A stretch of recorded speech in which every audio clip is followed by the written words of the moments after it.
On kuulda? Väga hea. Nii, tere.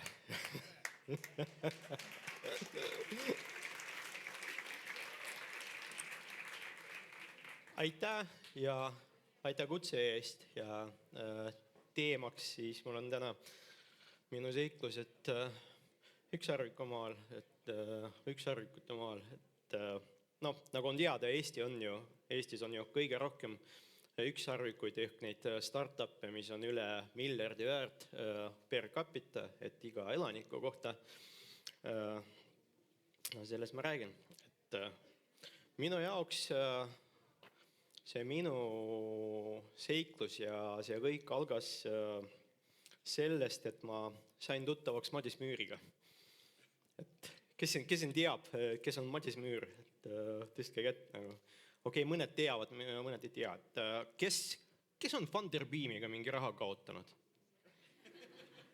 Sama palju umbes. Okei, et teistele siis vedas. Madis oli tol ajal väga kõva startupide propageerija ja Funderbeami propageerija. Et davai, pane raha sinna, tootlused on metsikud, et mitte keegi ei mõõda protsentides, mis need kinnisvarakunnid on siin rääkinud mingi protsentidest. Nagu ei, X-id, mingi kordadest, nagu, et paned raha, saad 10 korda, 100 korda rohkem. Et nagu täiesti vaba, ainult pane. Ma nägin, aasta oli mingi 2017 juba, et ma nägin, et Madis niimoodi väga karismaatiliselt esines ühes oli üks investeerimisklubi üritus, siis oli investeerimisfestival, siis ma investeerimisfestivalil nägin Madist, et tulin juurde ja ütlesin, et tere Madis, minu nimi on Lev. Oleks ma nüüd teadnud, et see tere läheb mulle umbes $500 000 maksma. Aga läks nii nagu läks, et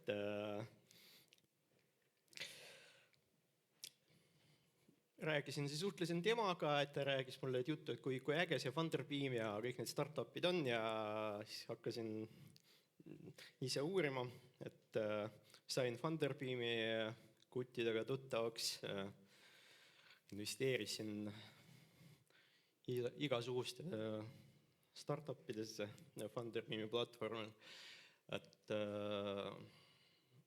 kurikuulus Tankeri pruulikoda, siis Siidrikoda oli veel üks selline investeering. Siis olid mõned teised, et ühega mul õnnestus isegi poole aastaga üks kord elus mulle ka õnnestus neid X-e teha, et ma sain tagasi 5 korda rohkem, kui panin sisse. Oli selline naljakas startup, ma ei mäleta, kust nad olid, mingi Taanist, ühesõnaga Skandinaaviast, et neil see äriidee oli see, et nad on müünud mingit köögivilja, juurvilja, mis ei näe hästi välja, aga on ikka maitsvad ja nagu toovad siis inimestele kodu. Eat Grimm või mis ta oli see nimi, nagu et panin raha sisse ja siis jälle Madis on hea promomistööd teinud ja kuidagi nagu, et tekkis selline FOMO, et kõik on seda tahtnud ja siis üks pokkerimängija, selline kuulus Eesti pokkerimängija ostis minu käest kõik 5 korda kallim. Ja mõne kuu pärast see ettevõte läks pankrotti. Et nii ma võitsin pokkeri tšempioni mängu. Aga jah, see oli ainuke kord, kui mulle nii nagu joppas ja see veidikene kompenseeris minu teisi Funderbeamiga seotud kaotusi, aga ikka lõppkokkuvõttes ma olen selle Funderbeamiga miinuses.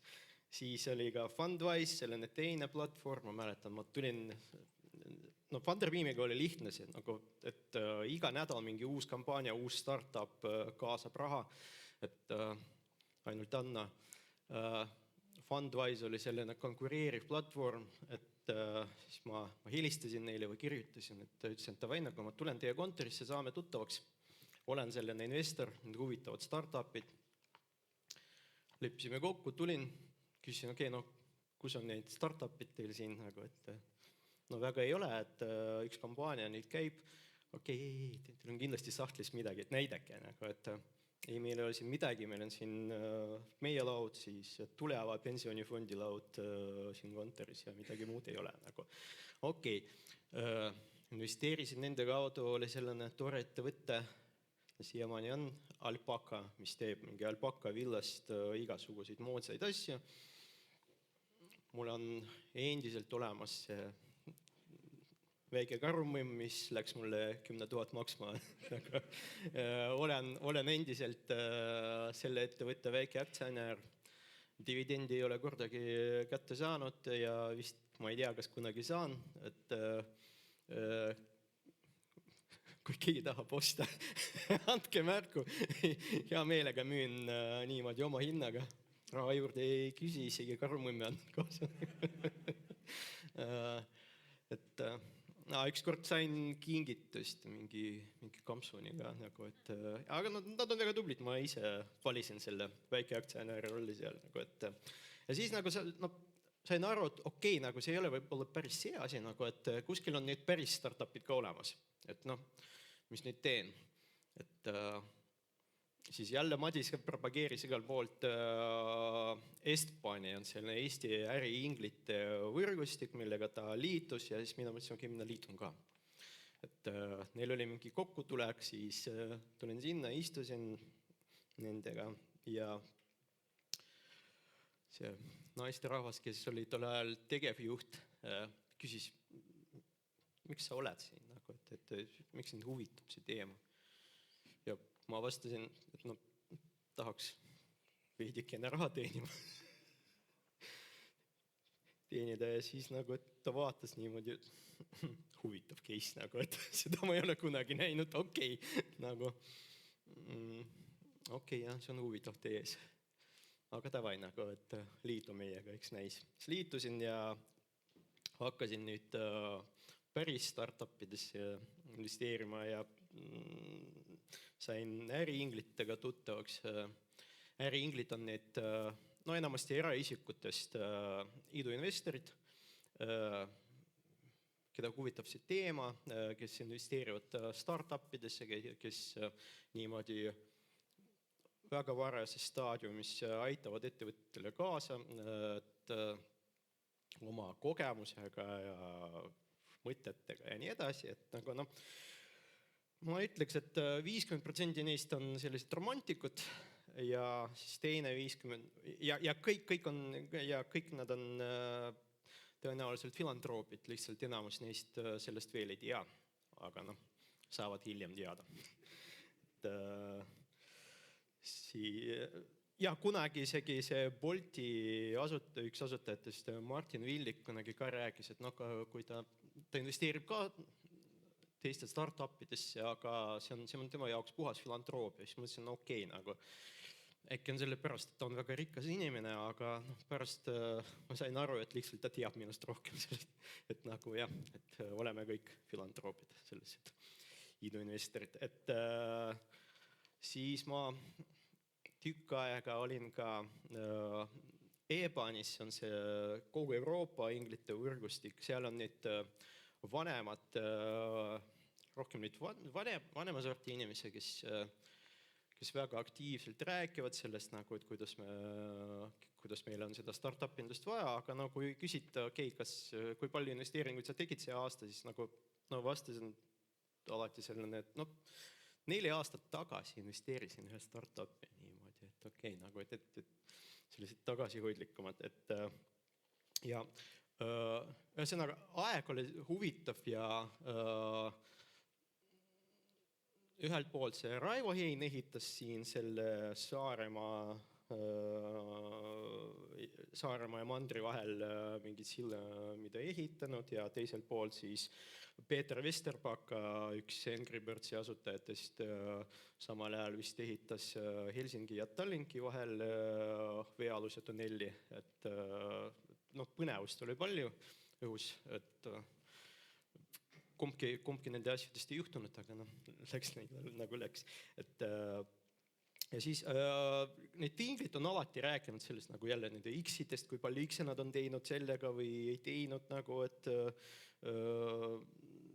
jood kuskil õlut, siis istud nagu okei, mis sul portfellis on, mul on seda, okei, jaa, miks sa sellesse investeerisid. Nagu selline väike sekt, ja siis sain tuttavaks ka viisifondidega.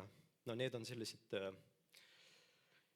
inimesed, kes investeerivad juba teiste inimeste raha, et sellised investeerimismaailma või idumaailma jumalad, kes teavad kõike, sõidavad Tesla autodega, neil on alati sellised Patagonia vestid seljas, et veganid ja ühesõnaga mingi teisest maailmast tegijad, nagu, et tark raha, väga tark raha. Et kõik nagu, kes on näinud Eesti filmi Ükssarvik? Rain Ranno film Ükssarvik, väga hea. Kes ei ole, et vaadake palun, see on äkki isegi internetis kuskil tasuta sadaval, et see on komöödia idumaailmast, mida on teinud Rain Ranno, kes on nii selle filmi režissöör kui ka ühe investeerimisfondi juht või omanik või kuidas nimetada sellest VC-fondi. Ja teine film, mida ma soovitaksin, on see Hollywoodi seriaal Silicon Valley. See on ka nagu komöödia, aga kui sa oled selle maailmaga tuttav, siis sa saad aru, et see kõik ongi nii, nagu seal filmis on. Ja Ükssarvik on ka selline, et kõik on päriselt nii nagu filmis. Ja mis ma nägin selles kogu selle iduinvesteerimis kogukonnas, et jälle nagu 3 sorti inimesi on, et need samad romantikud, siis inimesed, kellel on sellised valitsemis- või haldustasu ärid, et viisifondid, igasugused investeerimissyndikaatide loed, et inimesed, kes teenivad sellega raha, ja siis igasugused kõrvalteenuste pakkujad, et nõustamine, raha eest mentordamine, et igasugused tarkvarad iduinvestorite jaoks ja nii edasi. Aga kuidagi mõtlesin, et tahaks ikka sellest targast rahast õppida, et kuidas kõik need viisifondid investeerivad, kuidas kõik need äriinglid investeerivad ja kuidas nad neid tulevikuvõitjad ära tunnevad. Ja mida aeg edasi, seda rohkem ma sain aru, et ei tunnegi ära, et mitte keegi ei tunne. Et kui tunne, siis puhtalt kõhutunne järgi ja see ongi kõik. Et kellele neist vedas ja kes investeeris kunagi, ma ei tea, Veriffi või keda iganes, et loomulikult nad räägivad ilusa juttu, et kõik oli ju ette teada ja et oli algusest selge, et loomulikult see võidab, aga mina võin ka rääkida, et oleks ma sama tark kui mu naine takkajärg, et pärast on alati lihtne rääkida. Et iga finantsturude analüütik samamoodi saab täna meile seletada, miks need turud eile või üleeile on üles või alla liikunud. Aga mis homme juhtub või esmaspäeval, seda nad oskavad ennustada ainult 33% šansiga, et kas need finantsturud lähevad ülesse või alla või siis jäävad niimoodi paigal seisma, et liiguvad külgsuunas.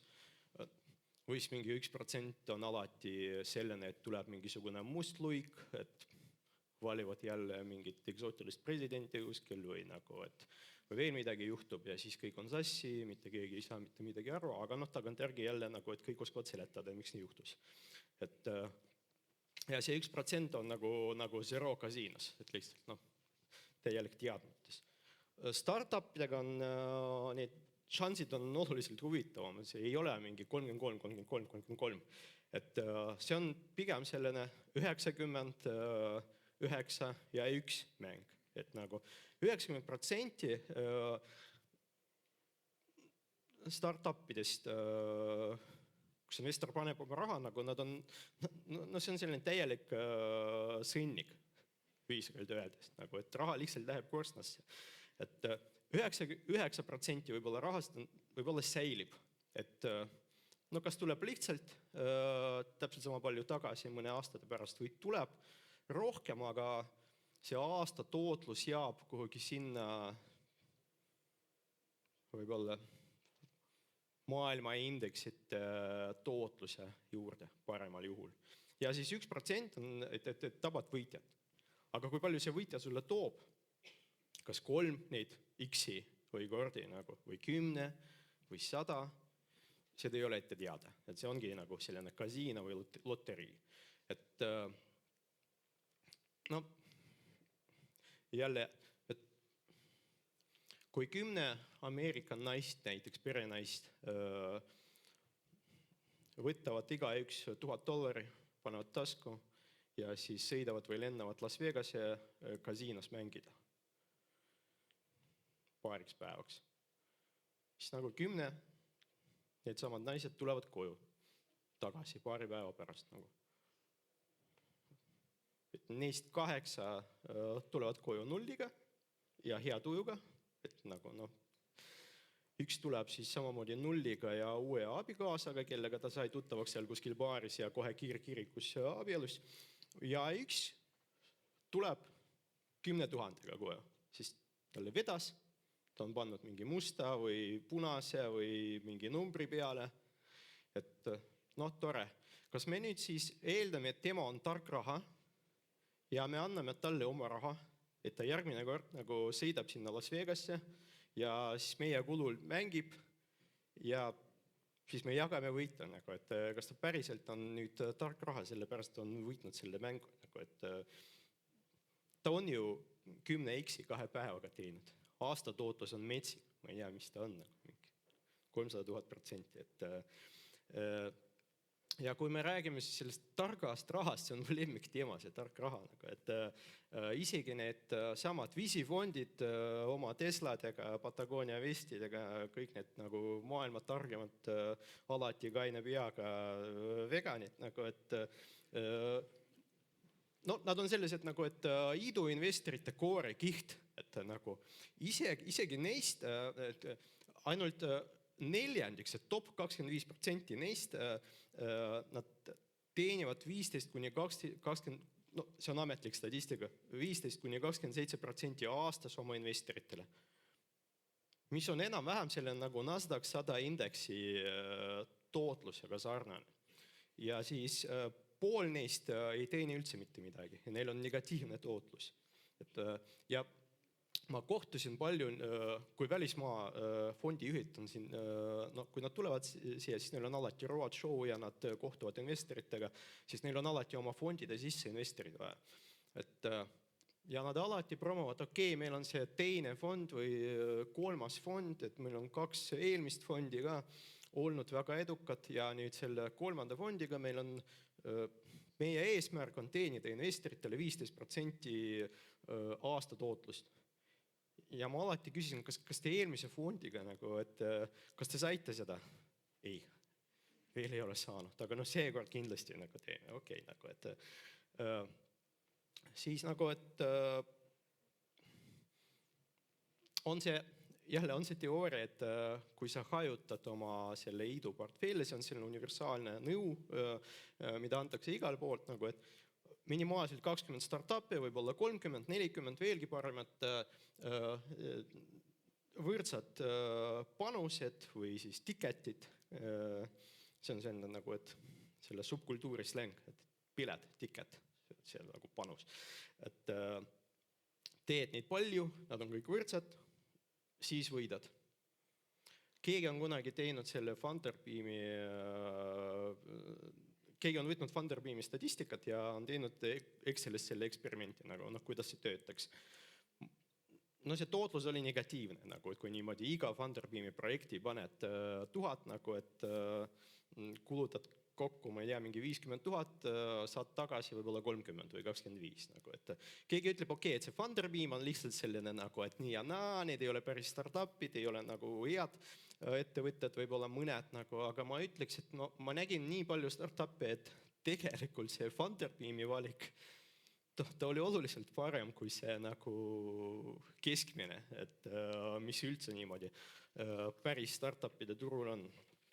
Et mina nii oma 6-7 aastaga tegin üle 40 iduinvesteeringut ja et nägin ka, kuidas teised investeerivad, tean, miks mina panin ka nagu siia või sinna, nagu, et ühesõnaga nägin oma silmadega, mis rahakott avab, et mis investoritele meeldib, mis neid meelitab ja sellest ma tahtsingi rääkida. Et sest no reegleid on palju, aga tegelikult inimesed ei pane oma raha nende reeglite järgi ja ma ei usu, et need reeglid töötavad ka. Et siis kuidas või miks need riskikapitalistid üldse annavad startupidele raha? Et see, Mihkel istus siin tund aega tagasi, rääkis, kuidas tema sai oma 25 ja pärast veerand miljoni, nagu, et keegi andis, nagu, et miks?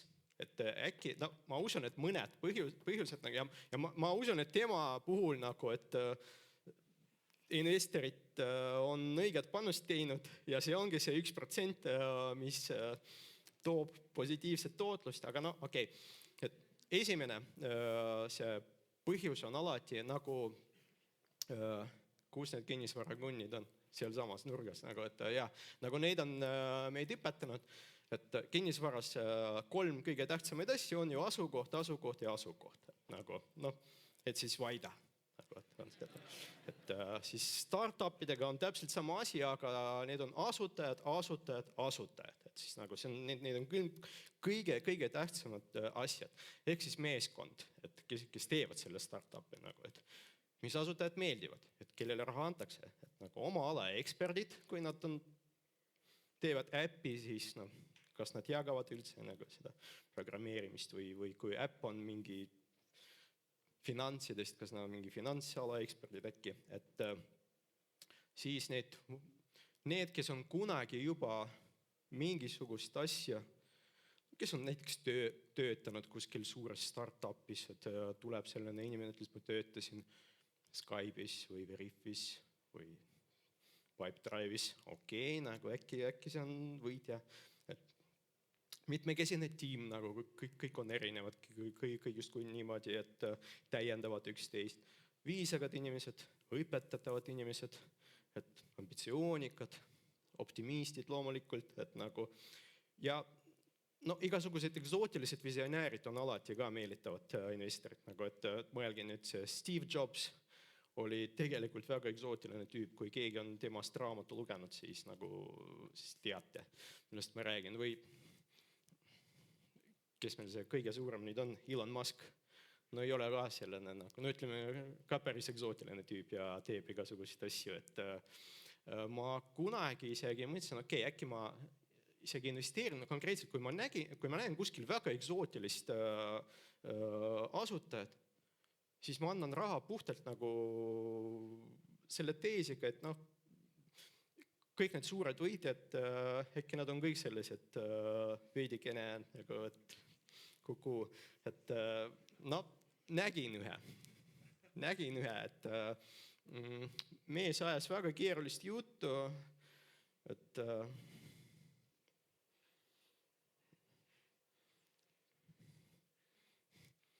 Viljandist, aga ma ei ole seda rääkinud. Lõigage seda palun salvestusest. Et ühesõnaga nagu väga eksootiline tüüp, selline nagu, et okei, kuna ma juba rääkisin, et Viljandist, siis ma ei hakka konkreetselt seletama, miks ta oli eksootiline, aga oli küll nagu, et siis ma vaatasin, nagu mõtlesin, ta on kas konkreetselt hull või geenius. Et nagu ja sellest tarkvarast, mis ta teeb, ma ei saa mitte midagi aru. Nagu, ta näitas oma slaide nagu, ja oli mingi We are making BMC for SMBs in BSE in FRE for 345. Okei, kas sa oskad palun seletada seda ja järgmist asju nagu, et siis ta on saatnud mulle oma selle pitch decki, kus on kirjas niimoodi võhikutele või lollidele, nagu mis nad teevad, ei saanud ikka mitte midagi aru. Siis mõtlesin, okei, see on minu panus nagu, et davai nagu, et äkki see eksootika võidab. No, ei võitnud nagu. Mis veel meeldib? No, inimestele alati meeldivad loomad, igasugused koerad, kassid, kui startupi kontorisse on selline nunnu koer, siis see on ka selline nagu, no okei, nagu, et äkki hea inimesed annab nagu. Aga no, teoorias kõige ilus, et need tugevad asutajad on võidu valem ja no nii ongi, aga praktikas kõik on teistmoodi. No, esimese asja, kui sa paned raha sisse, selgub, et see koer on neil kõrgtaseme direktor palgal, mingi chief happiness officer või midagi selle, et siis selgub, et see asutajatest, see, kes töötas kunagi Skype'is, ta oli seal tööl 3 kuud, et töötas assistendina või see tütarlaps, kes ütleb, et ta oli mingi 4. no näiteks Veriffi töötaja nagu, või keda iganes, nagu, olgu mingi teine startup, nagu, et mingi suure ükssarviku 4. töötaja, et siis selgub, et okei, ja oli 3 ja siis kontor on nii mustaks läinud, et neil oli koristajat vaja nagu, ja see 4. oligi koristaja. Et, nagu, ja nüüd teeb oma startupi ja iga pitch algab sellest, et I am the 4th employee of whatever startup. Nagu, et siis nagu näed, kuidas need tasutajad lahkuvad startupis, põlevad läbi, surevad päriselt, juhtub ka, et kaotavad moti, et lihtsalt ei ole enam huvitav see asi. Nagu Mihkel meile ka rääkis, nagu, et poole peal, nagu, et ei ole enam huvitav, nagu, et oleks ma investorina seda juttu kuulnud, et oleks kunagi raha andnud, nagu, et siis nagu lähevad omavahel tülli, juhtub palju. Siis nagu varastavad, juhtub ka, et muutuvad passiivseks, muutuvad agressiivseks, muutuvad passiiv-agressiivseks. Ja siis eksootilistest saavad ka täiesti tavalised, kes helistavad sulle, et tead, mul on siin 2 last ja kodulahen ja raha on otsa saanud ja nagu, et tead, davai, sa saad 2 korda vähem osakuid, kui meil lepingus on kirjas oma raha eest. Või ma kaotan moti. Okay, nagu, sa juba kaotasid, nagu, kui sa räägid nii. Et nagu, minu portfellis circa veerand startupi on juba nende 6-7 aastate jooksul on juba asutajad vahetanud. Et nagu on selliseid, kus mulle meeldinud 3 asutajat, kõik 3 ja nüüd ei ole kumbki neist selles startupis. Okei, nagu, et no inimeste õnneks mitte sellepärast, et keegi on surnud. Et minu portfellis nagu, et kui mina investeerin, siis kõik jäävad ellu. Aga no peaaegu õige teisi põhjusi ma nägin ikka oma portfellist. Aga no jälle, eksootilised on parem kui sellised igavad. Sest nagu üks kord ma vaatasin üks startup pitchis, numbrid olid sellised, no kõik ilus Excelis, nagu no just kui sellele sobib investeering. Aga asutaja oli selline, me teeme siin väga huvitava platvormi, mis lahendab väga suure probleemi. No loomulikult, nagu, et juba aasta pärast sellest startupist ei jäänud midagi. Nagu, ta nüüd mentordab startupi. Päriselt. Et ikka no kõik võitjad, nad ei ole võib-olla kõik eksootilised, aga kõik võitjad nad on ikka alati säätsakad inimesed. Ma kunagi, kes teab sellist tarkvarad nagu Canva? Et okei. Aasta oli 2012, ma olin Saksamaal ühel mul oli tol ajal fotoäri ja siis oli mingi konverents, mis oli sellega seatud. Onu Raivo tuleb, okei. Ei tulnud mind kuulama, siis ma lahkun ka, kui ta tuleb. Et ühesõnaga, et siis ma olin konverentsil ja sain tuttavaks ühe paariga, Melanie ja Cliff nimed Austraaliast nagu, ja siis nad on rääkinud, et me teeme siin uue sellist nagu platvormi või pildipanga, et see on nii lahe, sa laed meile oma pildid üles ja meil on unikaalne algoritm, mis paneb neid pilte valge tausta. Okei. See on täiesti jabur nagu värk, aga no sellest ei saa midagi, aga no olid sellised nii meeldivad inimesed, et ma mõtlesin, okei, nagu teeme ikka koos tööd, siis nagu andsin neile oma pilte litsenseerimiseks ja see oligi see sama Canva ja selle asutajad. Nüüd see ettevõte on 42 miljardit väärt, kui ma ei eksi. Tolle ajal nad on oma esimest raha kaasanud ja selle ettevõtte väärtus oli kas või 5 miljonit või midagi sellist. Nagu on. Oleks ma teadnud, siis ma pakuks neile pigem raha kui oma pilte, aga no, et teenisin nende piltidega raha ka. Aga no point on selles, et nad olid mõlemad väga sellised särtsakad ja meeldivad inimesed ja oli tunda, et no, energiat on. Ja siis veel ühe ka nagu minu foto minevikust üks lugu, et kunagi üks selline mees, ma arvasin, et on selline avantürist, ta on teinud ka pildipanga ja tal oli väga kirja taust, ta on kunagi, isegi Venemaal tol ajal oli see Nõukogude Liidus, ta on ühe prantsuse lauljat väga popiks teinud. Selle laulja nimi oli Patricia Kaas.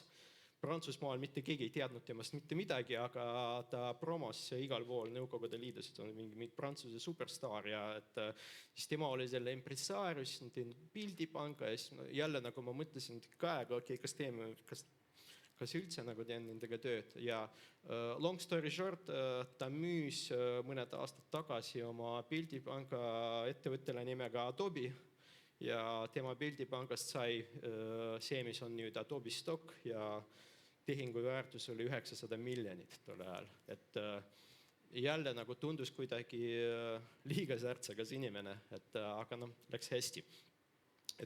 Aga no, maailmas on palju karismaatiliselt pätte ka, et seda me nägime juba Eesti startupidega ja seda me nägime, ma nägin oma portfellis ka selliseid asju. Et mis veel meeldib? Väga ilus plaan ja toode on ka hea. Et nagu jah. No plaanide kohta, et kõik ikka joonistavad oma tuleviku tulemuste graafikus hokikeppe. Alati, iga startup joonistab hokikeppe, et nagu, et see selline. Et nagu, see on minevik, kus kõik just kui kukkus nagu, ja nüüd kaasame raha ja siis tulevik on selline. Et nagu, ja ükskord ma nägin isegi sellist hokikepp, päriselt nägin, nagu üks startup näitas sellist hokikeppi, nagu, mis jooksis nii ja hakkas siis niimoodi tagurpidi vajuma, et nagu, et raha kasvab, aga aeg hakkab tagasi jooksma, et nagu, ja no selle või mis iganes teise plaani järgi startupidel ei lähe mitte kunagi. Nagu ma ei näinud oma elu sees ükski startupi, kellel oleks plaani järgi läinud. Alati on kuidagi teistmoodi, et toode meeldib. No super, okei, investeerin startupisse, siis nagu toode on väga äge, nagu okei. Et, aitäh, Lev. Me peame otsad kokku võtma. Ma alles alustasin, okei. Et nagu... Ma loodan, et väga palju põnevat juttu rääkimata on jäänud. Aga... Väga palju on jäänud, aga ma nüüd panen otsad kokku, et kutsuge veel mingi 8 või 9 korda, siis ma nagu, aga mis kokkuvõtteks mul oli nagu, et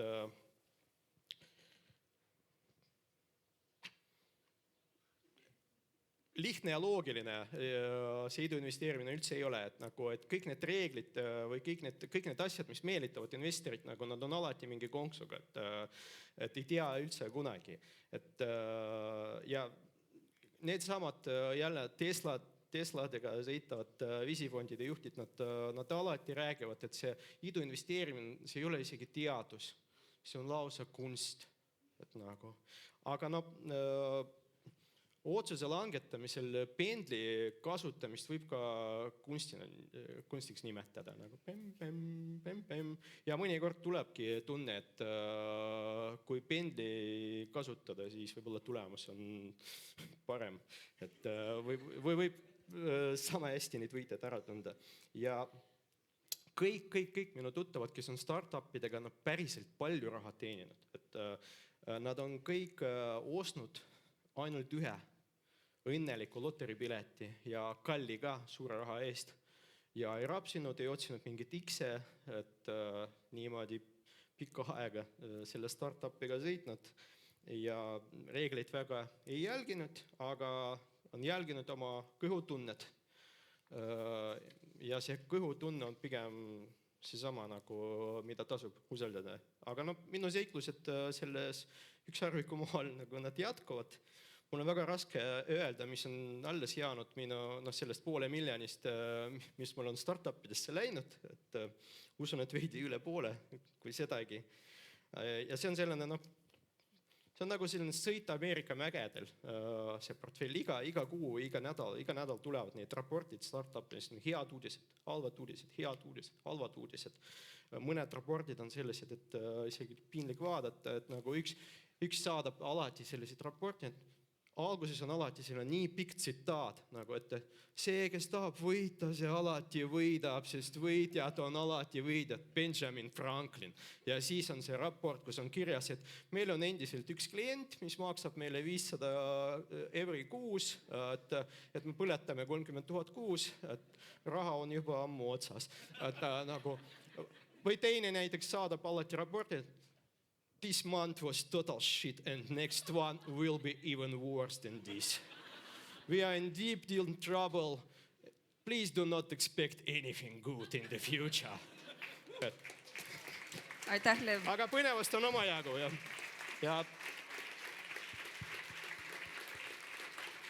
Ja ma ütleks, et ma ei kahetse, et ma kunagi ütlesin idumaailmale, et tere, minu nimi on Lev. Aitäh. Aitäh. Kas keegi soovib veel täiendavaid küsimusi küsida? Aega on. Meil aeg tegelikult on otsas, aga võtame ikka 1-2 küsimust. Ei ole. On. Ei ole. Nii, sealpool.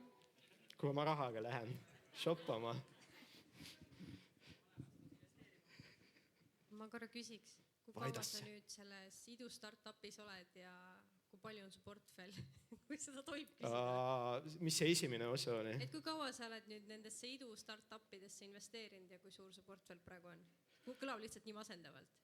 Sa mõtled, et kui palju ma investeerisin startupidesse ja kui pikka aega? 6-7 aastat investeerin ja kulutasin umbes $500 000 sinna. Oled sa midagi teeninud ka? Oled midagi ikka teeninud ka? -50% või -30%, umbes selline, kahekohaline tootlus, aga negatiivne.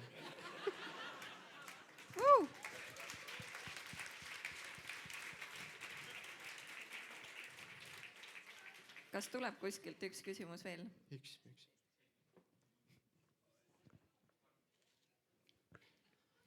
Aitäh, väga meelevõllukas oli.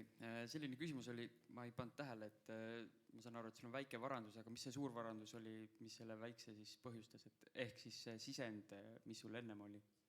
Kus sa selle raha... Kuidas ma raha teenisin? Just nimelt. Ettevõtlusega ikka, nagu Mihkel õpetas meid. No ma olen ju varsti 50 aastat vana ja alustasin ettevõtlusega, kui ma olin 13.